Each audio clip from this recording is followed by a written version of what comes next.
아들이 결혼하면 철이 들고 부모 마음도 조금은 알게 될 줄 알았습니다. 그런데 결혼하고 나니 아들의 세상에는 아내와 아이만 남은 것 같습니다. 저는 맛있는 것을 먹으면 가장 먼저 아들과 며느리가 떠오르는데 우리 아들도 가끔은 제 생각을 할까요? 아들 부부가 잘 사는 모습은 분명 보기 좋고 고마운 일입니다. 그런데 왜 저는 행복해하는 아들을 볼수록 자꾸만 서운해지는 걸까요? 사연을 시작하기 전에 구독과 좋아요를 눌러주시면 다양한 가족 이야기를 전하는데 큰 힘이 됩니다. 안녕하세요. 저는 올해 65살입니다. 남편과 함께 삼계탕 식당을 운영하고 있습니다. 처음에는 작은 가게로 시작했지만 다행히 장사가 잘 돼 지금은 직원도 여러 명 두고 있습니다. 아침부터 밤까지 가게에 매달려 살다 보니 젊었을 때는 아들을 세심하게 챙기지 못했습니다. 아들이 어릴 때는 몇 번 생일상을 차려주기도 했지만 고등학생이 된 뒤부터는 가족끼리 생일을 크게 챙기지 않았습니다. 저도 장사하느라 바빴고 남편 역시 가게 일에 온종일 매달려 있었습니다. 학교 생활은 어떤지 무슨 고민이 있는지 찬찬히 물어봐 주지도 못했습니다. 그래서 지금 생각하면 아들에게 미안한 마음도 있습니다. 아주 살갑고 다정한 성격은 아니었지만 간혹 전화해서 잘 지내냐고 물었고 특별한 일이 있으면 나름대로 부모에게 알리는 평범한 아들이었습니다. 아들은 20살 때부터 독립해 살았습니다. 같은 지역에 살았기 때문에 자주 만나지는 않아도 보고 싶으면 얼굴을 볼 수 있었습니다. 시간이 맞으면 가게에 들러 밥을 먹기도 했습니다. 저는 가끔 아들에게 물었습니다. 이제 30인데 너는 언제 결혼하니? 만나는 여자친구는 없어? 아들은 그때마다 좋은 사람이 생기면 소개하겠다고 대답했습니다. 그러던 어느 날 아들이 결혼을 생각하고 만나는 여자친구를 데려오겠다고 했습니다. 그 말을 듣는 순간 괜히 마음이 들떴습니다. 우리 아들이 정말 결혼하는구나. 이제 가정을 꾸리면 조금은 더 어른스러워지겠구나. 아내를 챙기면서 부모 마음도 전보다 잘 이해하게 되겠구나. 저는 그런 기대를 했습니다. 약속한 날 아들은 여자친구와 함께 식당으로 왔습니다. 며느리가 될 수진이는 밝게 웃으며 인사했습니다. 말투도 부드럽고 싹싹한 편이었습니다.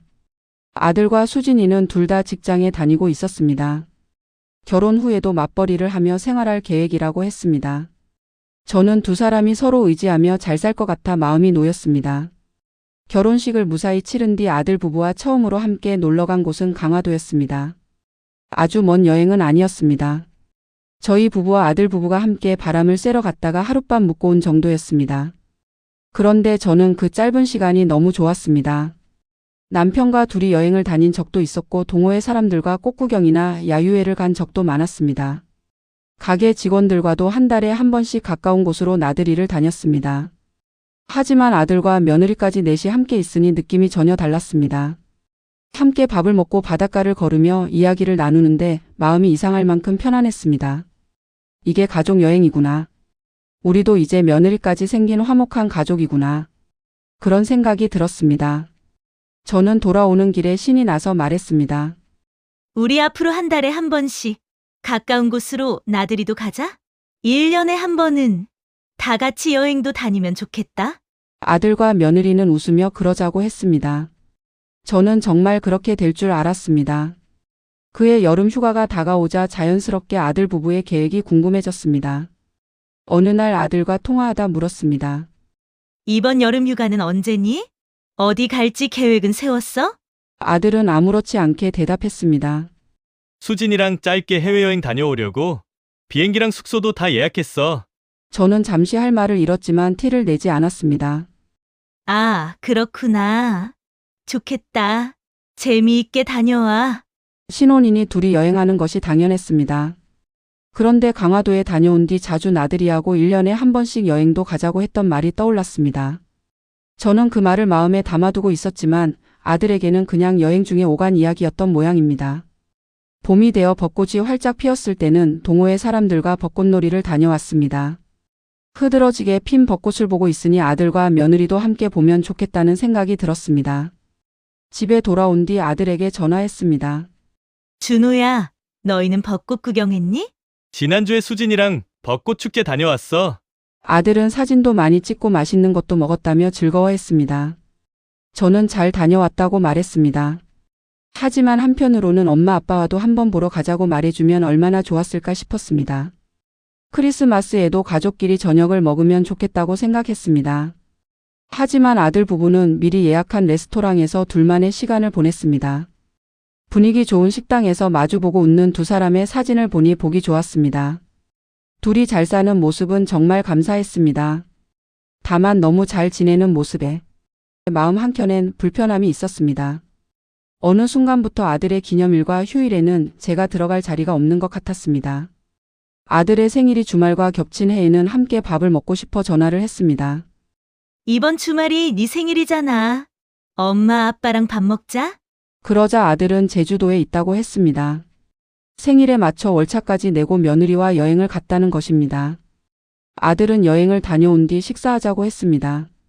저희 가족은 생일을 특별하게 챙기지도 않았고 제가 거창한 생일상을 준비한 것도 아니었습니다. 그저 좋아하는 음식이라도 사주며 생일 축하한다는 말을 직접 하고 싶었습니다. 하지만 이제 아들의 생일을 가장 가까이에서 챙기는 사람은 며느리였습니다. 당연한 변화라는 것을 알면서도 마음은 조금 허전했습니다. 월드컵 경기가 있던 날에는 직원들과 가게에서 치킨을 시켜 먹었습니다. 응원하며 먹어서 그런지 그날따라 치킨이 참 맛있었습니다. 맛있는 것을 먹으니 자연스럽게 아들과 며느리가 떠올랐습니다. 이 집 치킨 맛있네? 아들이랑 며느리한테 와서 치킨 먹으라고 할까? 그렇게 생각하다 문득 궁금해졌습니다. 나는 맛있는 것을 먹을 때마다 아들과 며느리를 떠올리는데 저 아이들도 맛있는 것을 먹으며 부모 생각을 할까? 좋은 곳에 가면 엄마 아빠와도 함께 오고 싶다는 생각을 한 번쯤 할까? 아들은 며느리와 있을 때 참 행복해 보였습니다. 평소에는 말도 많지 않고 무뚝뚝한 아이였는데 며느리를 바라볼 때는 표정부터 달라졌습니다. 장난도 치고 별것 아닌 이야기에도 세상 환하게 웃었습니다. 저는 그런 모습을 보며 참 다행이라고 생각했습니다. 우리 아들이 좋은 사람을 만나 행복하게 사는구나. 그러면서도 마음 한편이 씁쓸했습니다. 우리 아들이 저렇게 밝게 웃을 수 있는 아이였구나. 저는 아들을 키우며 저런 표정을 자주 보지 못했습니다. 아마 제가 먹고 사는 일에 바빠 아들에게 편안하게 웃을 수 있는 시간을 많이 만들어주지 못했기 때문일 겁니다. 그러던 어느 날 제 생일이 다가왔습니다. 아들이 처음으로 제게 물었습니다. 엄마, 생일 선물 뭐 갖고 싶어? 그 말을 듣는 순간 마음이 들떴습니다. 결혼하더니 우리 아들이 정말 어른이 됐구나. 처음에는 아무것도 필요 없다고 했습니다. 하지만 아들이 선물을 고르라고 하니 괜히 휴대전화를 들여다보게 됐습니다. 명품 가방은 너무 부담스러울 것 같아 평소 눈여겨보던 준브랜드 가방을 골랐습니다. 아들이 처음 사준 가방이라 가격과 상관없이 무척 기뻤습니다. 그 가방을 받을 때만큼은 아들이 저를 생각해주고 있다는 사실이 참 고마웠습니다. 그런데 얼마 뒤 가족끼리 외식을 하던 자리에서 아들이 뜻밖의 이야기를 꺼냈습니다. 직장 정근으로 부산에 내려가 살게 됐다는 말이었습니다. 아들은 20살 때부터 독립해 살았지만 같은 지역에 있었습니다. 가게에서도 차로 10분 정도면 갈 수 있었고 시간이 되면 저녁을 먹으러 들르기도 했습니다. 그런 아들이 4시간은 가야 하는 부산으로 간다고 하니 정말 멀리 떠나는 것처럼 느껴졌습니다. 저는 며느리에게 농담 반 진담 반으로 말했습니다. 요즘 며느리들은 멀리 떨어져 살면 일부러 시어머니 전화도 안 받는다던데. 너는 안 그럴 거지? 며느리는 대답 대신 웃기만 했습니다. 그때는 저도 웃으며 넘겼습니다. 가까이 살 때는 굳이 통화를 자주 할 필요가 없었습니다. 보고 싶으면 만나면 됐고 아들 부부도 종종 식당에 밥을 먹으러 왔기 때문입니다. 하지만 부산으로 간 뒤에는 두 사람이 어떻게 지내는지 자꾸 궁금해졌습니다. 밥은 잘 먹는지 새로운 직장과 동네에는 적응했는지 알고 싶었습니다. 저는 아들에게도 전화하고 며느리에게도 종종 전화를 걸었습니다. 며느리는 제가 먼저 전화하지 않으면 연락하는 일이 거의 없었습니다.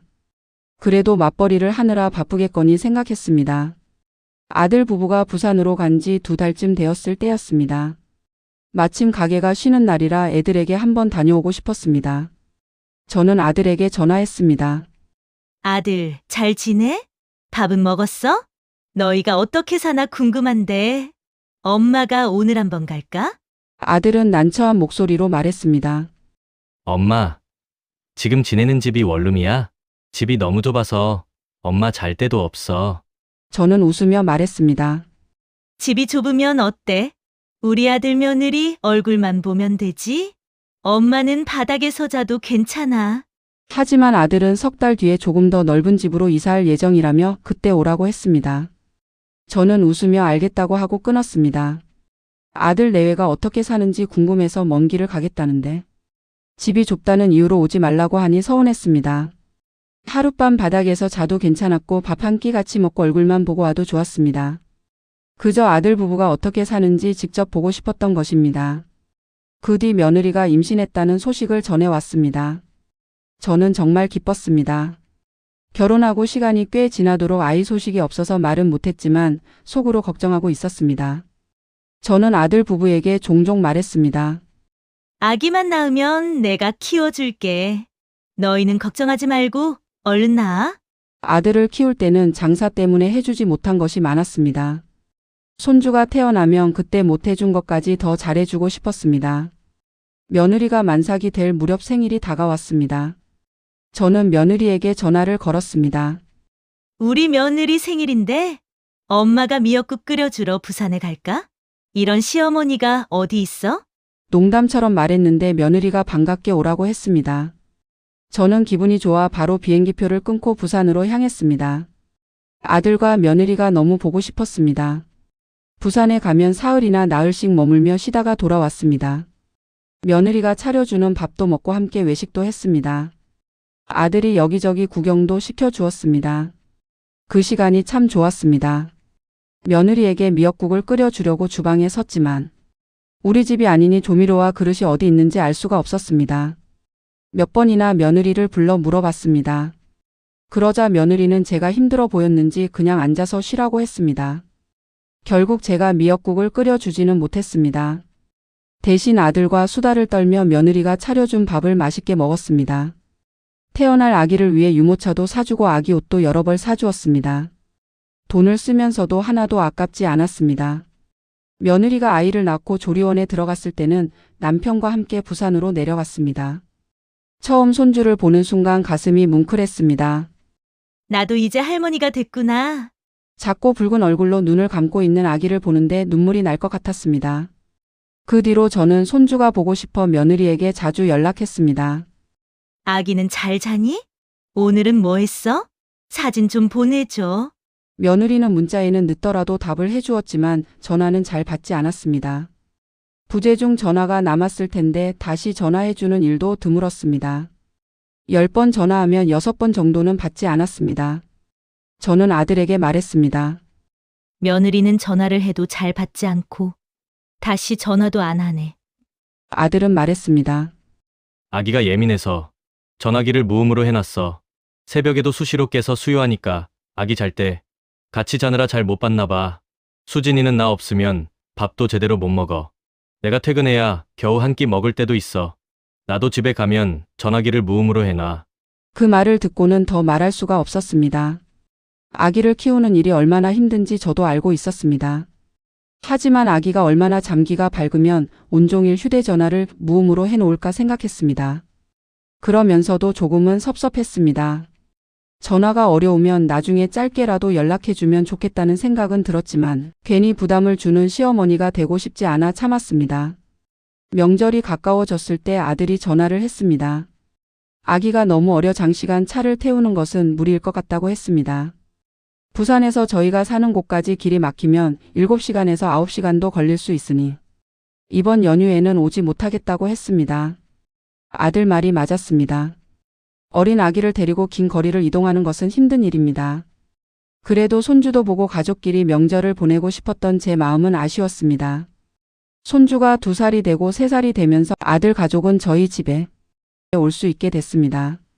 그러던 어느 해 명절에는 황금 연휴가 겹쳐 쉬는 날이 닷새나 됐습니다. 부산에 사는 아들 부부가 손주를 데리고 저희 집으로 온다고 했습니다. 저는 이번에는 다른 때보다 오래 머물다 가겠구나 싶어 내심 기뻤습니다. 친척들이 명절마다 모이지 않게 된 지도 오래된 터라 저희끼리 조촐하게 음식을 준비했습니다.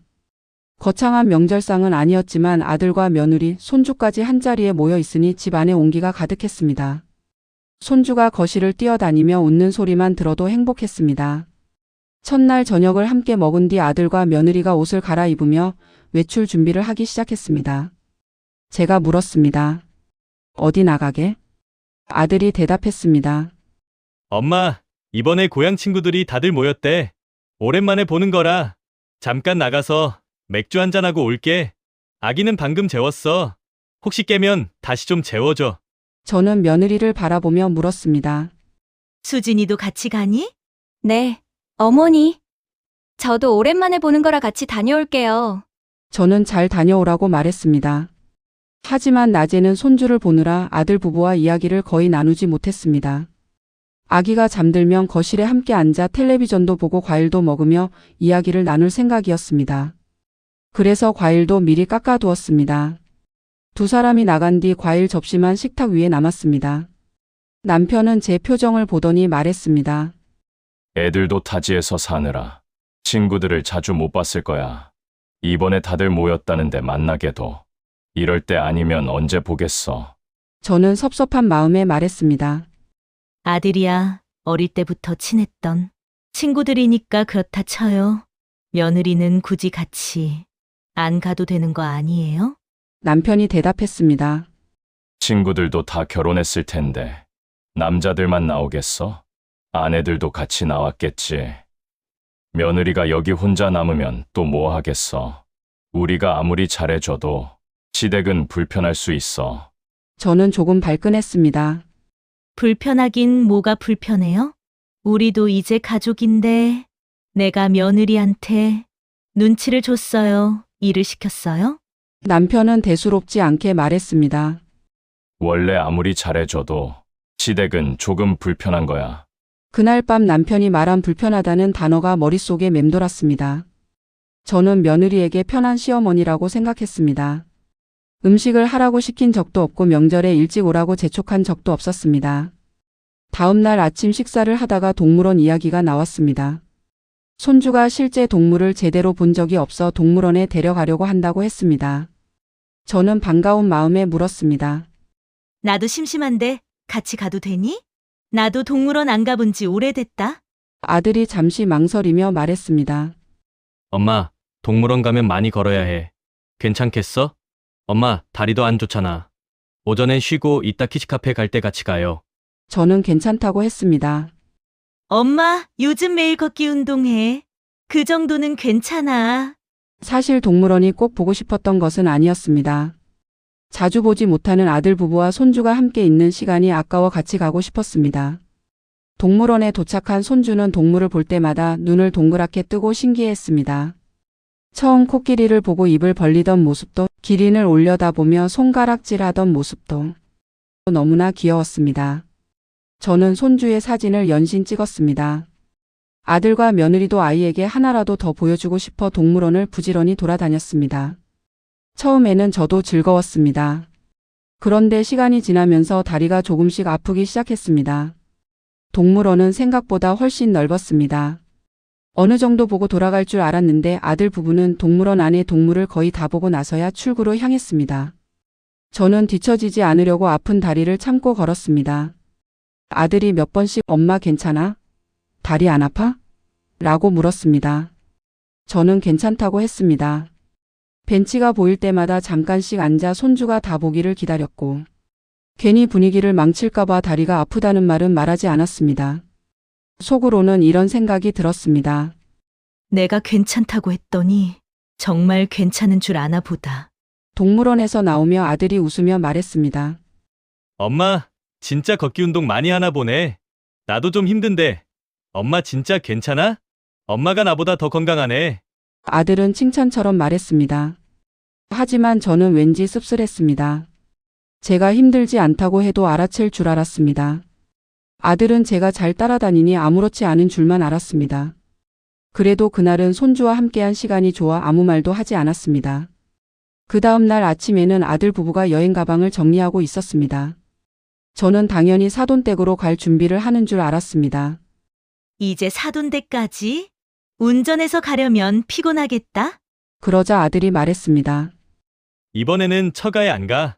장인어른이랑 장모님이 해외여행 가셨어. 저는 의아해서 물었습니다. 그럼 짐은 왜 싸니? 우리도 며칠 여행하고 부산으로 내려가려고. 수원도 가고 대전도 들를 거야. 저는 말했습니다. 수원에 갈 거면 놀다가 다시 집에 와서 자면 되잖아. 여기서 그렇게 멀지도 않은데. 아들은 대수롭지 않게 대답했습니다. 왔다 갔다 하면 더 피곤해. 그냥 호텔에서 자면서 우리도 여행 기분 좀 내려고 아이랑 가보고 싶은 곳도 많고 보여주고 싶은 것도 많아. 나도 같이 가고 싶다고 입 밖으로 튀어나올 뻔했지만 꾹 참았습니다. 연휴가 닷새라 더 많은 시간을 함께 할 거라 생각했습니다. 하지만 아들 부부는 첫날 저녁 친구를 만났고 다음 날에는 동물원을 가고 키즈카페를 가고 그 다음 날 아침 짐을 챙겼습니다. 저희 집에서 더 머무는 것보다 호텔에서 자며 세 식구가 여행하는 것이 더 편하고 즐거운 모양이었습니다. 저는 현관까지 따라 나가 웃으며 조심히 가라고 인사했습니다. 손주에게도 다음에 또 보자며 손을 흔들었습니다. 차가 보이지 않을 때까지 서 있다 집 안으로 돌아왔습니다. 조용해진 거실에는 손주가 가지고 놀던 장난감 몇 개만 남아 있었습니다. 아들 가족이 다녀간 며칠은 분명 행복했습니다. 그래서 떠나고 난 뒤에 빈자리가 더 크게 느껴졌는지도 모릅니다. 손주가 조금 더 크자 저는 온 가족이 함께 해외여행을 가고 싶었습니다. 명절에 다 같이 시간을 보내보니 짧은 시간이라도 가족이 함께 있는 것이 참 좋았습니다. 동물원에서 손주가 신기해하던 모습도 자꾸 떠올랐습니다. 다음에는 더 좋은 곳을 함께 보여주고 싶었습니다. 저는 아들에게 해외여행을 같이 가자고 제안했습니다. 하지만 아들은 아이가 어디로 튈지 몰라 하루 종일 쫓아다녀야 한다고 했습니다. 비행기도 6시간 이상 타는 건 무리라고 했습니다. 엄마 아빠가 좋아하는 여행은 휴양이 아니잖아. 관광지를 계속 돌아다니는 여행은 아이한테 아직 무리야. 저는 속으로 생각했습니다. 남들은 손주랑 해외여행도 잘만 다니던데. 유모차도 있고 중간중간 쉬면 되지 않을까. 전에 보니 손주는 유모차에도 몇 시간씩 잘 앉아 있었고 얌전한 편이었습니다. 저희 부부는 호텔에서 하루 종일 쉬거나 수영만 하는 휴양여행을 좋아하지 않습니다. 그럴 바에는 국내 호텔에 가는 편이 낫다고 생각했습니다. 여행을 가면 유명 관광지도 돌아보고 사진도 찍고 맛집에도 가고 쇼핑도 해야 재미있었습니다. 그래서 이번에는 크루즈 여행을 제안했습니다. 배 안에서 자고 이동하니 아이에게도 덜 힘들 것 같았습니다. 그런데 아들은 저희 둘이 다녀오라고 했습니다. 아이 쫓아다니느라 온전한 여행을 즐기지는 못할 것 같다고요. 가끔 우리 부부가 아이를 봐주고 우리가 데리고 자기도 하고 서로 도와가며 육아하면 되지 않나 생각했습니다. 저는 아들과 며느리, 손주까지 함께 여행하고 싶었습니다. 가족 사진도 찍고 밥도 함께 먹으며 좋은 추억을 만들고 싶었습니다. 그때부터 그동안 대수롭지 않게 넘겼던 일들이 하나씩 떠오르기 시작했습니다. 둘만의 여름 휴가도 벚꽃축제도 크리스마스도 생일 제주도 여행도 모두 이해할 수 있는 일이었습니다. 명절에 친구들을 만나러 간 일도 연휴 중 세 식구만 여행을 떠난 일도 잘못은 아니었습니다. 아들 부부에게는 그저 자신들의 일상을 살아가는 자연스러운 선택이었을 겁니다. 하지만 저는 그 선택에서 항상 한 걸음 떨어져 있는 사람처럼 느껴졌습니다. 며느리도 매일 바쁜지 먼저 전화하는 일이 거의 없었습니다. 아들도 아내와 자식을 챙기며 사느라 엄마가 어떻게 지내는지 굳이 물을 필요가 없다고 생각하는 것 같았습니다. 물론 아들에게 가장 중요한 가족이 이제 아내와 아이인 것은 압니다. 하지만 저도 여전히 아들의 가족 아닌가요? 엄마가 어디 아픈 데는 없는지, 밥은 제대로 먹고 있는지 가끔은 궁금하지 않을까요? 저는 서운한 마음에 아들에게 농담 반 진담 반으로 말했습니다. 너는 엄마가 잘 지내는지, 어디 아픈 데는 없는지 걱정도 안 되니? 아들은 웃으며 대답했습니다. 엄마는 아빠도 옆에 있고 직원들도 잘해주잖아. 삼시세끼 직원들이 다 차려주고 한 달에 한 번씩 직원들이랑 야유회도 다니고 이따금씩 동호회 아줌마들이랑 버스 빌려서 타지도 놀러 가고 해외여행도 가고 엄마를 내가 딱히 걱정할 게 뭐가 있어? 아들은 장난스럽게 말했습니다. 저도 겉으로는 웃었습니다. 그래, 내 말이 맞다. 엄마는 잘 먹고 잘 다닌다? 하지만 그 말을 듣고 나니 아들에게 아주 많이 서운했습니다. 간혹 괘씸하다는 생각도 들었습니다. 직원들이 잘해주는 것과 아들이 엄마를 걱정해주는 것은 다른 일 아닌가요? 직원들과 야유회를 다니는 것과 아들 가족과 여행하는 것도 전혀 다른 기분입니다. 아들은 제가 먹고 살만하고 가게도 잘 되고 주변에 사람도 많으니 외롭지 않을 거라고 생각하는 것 같습니다. 하지만 부모가 자식에게 바라는 것이 꼭 돈이나 도움은 아닙니다. 가끔 먼저 전화해서 잘 지내냐고 물어보는 것. 좋은 곳에 갈 때 엄마 아빠와도 한번 가고 싶다고 말해주는 것. 저는 그 정도를 바랐던 것 같습니다. 그러면서도 제가 욕심이 많은 것은 아닌지 스스로를 돌아보게 됩니다. 저 역시 아들이 어릴 때 장사하느라 제대로 챙겨주지 못했습니다. 생일도 잘 챙겨주지 않았고 바쁘다는 이유로 아들의 이야기를 충분히 들어주지 못했습니다. 아들이 20살부터 독립해 혼자 생활하는 것도 당연하게 받아들였습니다. 그런 제가 이제 와서 아들에게 살갑게 효도하길 바라는 것이 이기적인 마음일까요? 어쩌면 아들도 어린 시절부터 가족은 각자 자기 일을 하며 살아가는 것이라고 배웠는지 모릅니다. 제가 먼저 다정함을 충분히 보여주지 못했는데 아들이 결혼했다고 갑자기 다정한 아들이 되기를 기대한 것일 수도 있습니다. 아들 부부가 사이좋게 살고 손주가 건강하게 자라는 것만으로 감사해야 한다는 것도 압니다. 아들이 아내와 아이를 가장 먼저 챙기는 것은 좋은 남편이자 좋은 아빠라는 뜻일 겁니다. 좋은 아들이기도 했으면 하는 바람은 너무 큰 욕심일까요? 머리로 이해하는 것과 마음으로 받아들이는 것은 참 다릅니다. 저는 아들이 매일 전화해 주길 바라는 것이 아닙니다. 며느리가 저를 친정엄마처럼 챙겨주길 원하는 것도 아닙니다. 주말마다 저희 집에 오라고 하고 싶지도 않습니다. 그저 가끔은 먼저 잘 지내냐고 물어봐 주었으면 좋겠습니다. 맛있는 것을 먹거나 좋은 풍경을 볼 때 엄마 아빠도 한 번쯤 떠올려 주었으면 좋겠습니다. 아들과 며느리, 손주와 함께 여행하고 싶다는 마음이 그렇게 큰 욕심인지 잘 모르겠습니다. 자기 아내와 자식만 바라보느라 엄마는 안중에도 없는 것 같다고 느끼다가도 제가 이제 아들을 놓아주지 못하는 것 같아 마음이 복잡합니다. 여러분은 어떻게 생각하시나요? 제가 서운해하는 것이 당연한 걸까요? 아니면 결혼한 아들은 완전히 새로운 가족을 이룬 것이니 부모가 아무 기대 없이 뒤로 물러나야 하는 걸까요? 저처럼 자식에게 작은 관심을 바라는 것도 지나친 욕심일까요?